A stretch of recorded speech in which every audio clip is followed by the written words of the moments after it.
Hello and welcome to the Discover History YouTube channel. Please make sure that you've subscribed and remember, try and share our videos on Facebook, Twitter and Instagram. We always put them on there anyway, and remember you can just share them straight away onto your own walls. Let's get the news about Discover History out there. Anyway, on that sort of note, we're going to be looking at the news again, this time back in 1651. We're doing another video this evening that's following the march to Worcester, or shall we say the march to London, that eventually stops at Worcester with the Battle of Worcester, fought on the 3rd of September 1651. So if you remember, on the 31st of July, Charles fled from Stirling. He managed to nip out of Stirling and headed into the southern parts of Scotland. He then crossed the border near Carlisle and was forced by Lambert and 4,000 New Model Army cavalry to go down the western side of the Pennines. So he's crossed into England and he's been pushed onto that western side. The reason for this is Cromwell, who was actually in Leith, has also left Leith with the New Model Army, gave orders to Lambeth to shadow the Royalists but keep them on the western side of the coastline. The reason for that is Cromwell didn't want the Royalist army to go anywhere near London. So the best course of action was to push them over to the western side of the country. And as you all know, the Pennines run pretty much along the north of this country and makes a brilliant barrier to an army. So if you push them to the one side, they shouldn't be able to nip across onto the east coast. Cromwell feared that if they did get over to the east coast, they would be able to get down to London a lot quicker. So this is a bit of a roundup, including some more news for the 15th of August 1651. So there's our very young Charles, 21-year-old, no combat experience whatsoever, and he's got the Duke of Hamilton in charge. But remember, within his army, and it's not a big army, within his army of about 10,000 men, there's a lot of infighting, a lot of other officers trying to command that army, including an Englishman that's really annoyed now that they've crossed into England, Charles hasn't put him in charge. Duke of Hamilton is still commanding that army. If you think back to the last video also, there are other problems in the fact that the Scottish army, this invading army, is actually getting slightly smaller because some men are actually deciding to go back into Scotland. They are fearing their families' lives whilst they're marching south because they think Cromwell's men are still in Scotland.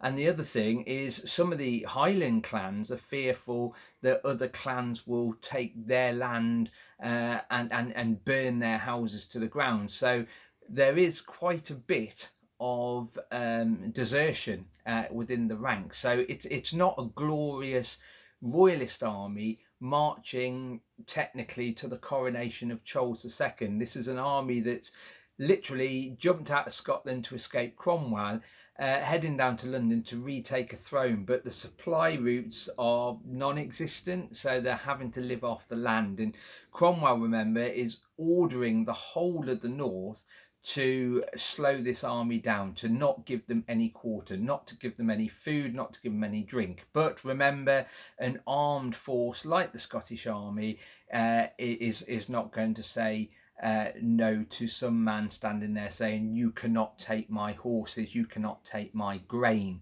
So unfortunately, the Scottish army is not in a good state and they're plundering the north. Now, what you have to remember is the Scottish army is mainly made of these lowlanders, the people that I showed you in a previous video. That's what the makeup of the army is mainly, but there is also a handful of the Highlanders, and remember, not in the kilts and things like that we associate with Scottish soldiers or Scottish people. That's really a Victorian idea. So there we have one there. And like I said in the previous videos, most of the Highlanders were wearing breeches anyway. Big distinction, hodden grey and the Scots bonnet. Very, very stereotypical with Scottish people and also Scottish soldiers. Now, The Duke of Hamilton is actually quoted at this point in the story. So now they're in England, as such, in the north of England, in Lancashire. It's quite a sad description, really. The Duke of Hamilton says, it's a desperate venture in which people were laughing at the ridiculousness of our condition. And that's the Duke of Hamilton. That's the man in charge. And what you have to remember, as it has been recently, it's extremely warm. We're into August, and a lot of people are thinking this is the time of the year that we need to bring in the harvest, really, not going on a campaign. And the sad thing is, there is a large amount of desertion, very few supplies, and these Scottish men are marching in the hot temperatures of August. So like I said, they are literally drinking out of puddles and ditches at the side of the road. However, what we must never forget, and this is so important, is the Duke of Hamilton is leading this men down on the western coast, but Cromwell is leading the might of the New Model Army from Scotland into England, and they're actually marching down on the eastern coastline. So the Pennines is actually dividing the two armies. So before we start feeling sorry too much for this Scottish invading army, we must remember that Cromwell's New Model Army are doing the same distance. They're also marching this long march in hot weather, moving south. And the thing you should feel sorry for with this Parliament army, with this New Model Army, is the fact that Cromwell's army has a supply train. So there's Oliver Cromwell, the man who has the scars of war on him, this russet-coated captain as such, this man that's worked his way through the ranks and is now commander of the entire army. He really knows what he's doing. And like I said, even though Lambert and the New Model Army cavalry are following very closely behind the Royalists, the main bulk of the New Model Army is with Cromwell. And like I said, they're going down the east coast. And there we have our depiction here of the New Model Army. And like I said, they are marching the same distance, so they're going to be footsore, their shoes are going to be falling apart, and in a way they're more heavily laden because they have all these wagons with them. They're much slower. We do know that a day ago Oliver Cromwell did allow his New Model Army to rest one day, and that's not because Cromwell was so sure of himself. He just knew that he needed his army in good health, and he was finding that some of his men were starting to suffer. And despite carrying food, for example, and supplies in the wagon train, there were issues with water. It's not like today, you can't access good quality water anywhere. So dehydration in high temperatures was causing a problem, especially with the New Model Army being an army with a supply train. But as I mentioned just the other day, the northern militias were mustered under Harrison to start heading towards Lambert. And remember, the militias are what was left of the old trained band system of many, many years ago. And these would have been non-uniformed. You will notice here they've got a civilian doublet. Basically, it's an armed civilian. These are the Home Guard, the local defence volunteers of the day. Generally don't serve outside the county, but in this case, they're all coming together. They're amassing together under orders of Oliver Cromwell to put down this royalist invasion, this Scottish invasion, once and for all.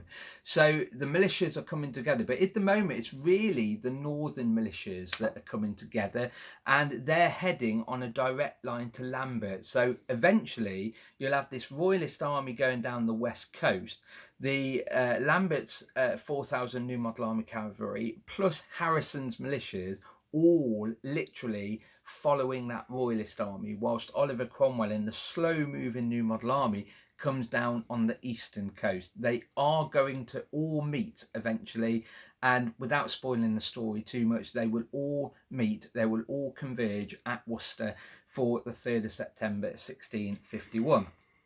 Interesting thing about the 15th of August also is the fact that the London militias have also been rallied, they've also mustered. Now, we're not 100% sure why. Some people would say it's a safety measure. Maybe Cromwell thought maybe the Royalists may win or may push past this force that's coming against them, or maybe it was a morale booster really to say, look, if they do get down as far as London, the militias will hold them off at the gates to London. And remember, just like Worcester and a lot of the cities at the time, they were walled, so in theory the gates can be locked and the militias can defend their cities as they had done as far back as Anglo-Saxon times, when we had the feud system where local men had a legal obligation to fight for their town, to defend their town. Interesting fact, the last big mobilisation of militias, apart from the English Civil War, was technically during the Spanish Armada in 1588, and famously even the trained bands, as they were called then, mustered in Worcester, which is nowhere near the sea, but every town or city had a legal obligation to protect it really from an invader. And like I said, and I will emphasise it again, this is a Scottish army, this is not an English army, this is a Scottish army, and it's an invading army. They've invaded, they've crossed the border, and they're now into Lancashire, and they're moving pretty quickly really, 20 odd miles a day. This is getting up to the speed of Roman soldiers really, and they're heading down towards London. So at some point over the next few days, maybe over the next few weeks, there will be some action, and eventually the Battle of Worcester on the 3rd of September. Anyway, on that note, have a fantastic weekend. In a way, I hope that you've remembered that today is also the anniversary of VJ Day, Victory Over Japan, and maybe you're having a little bit of a party either this evening or tomorrow. If so, have an enjoyable one, stay safe, and we'll see you soon. Bye bye.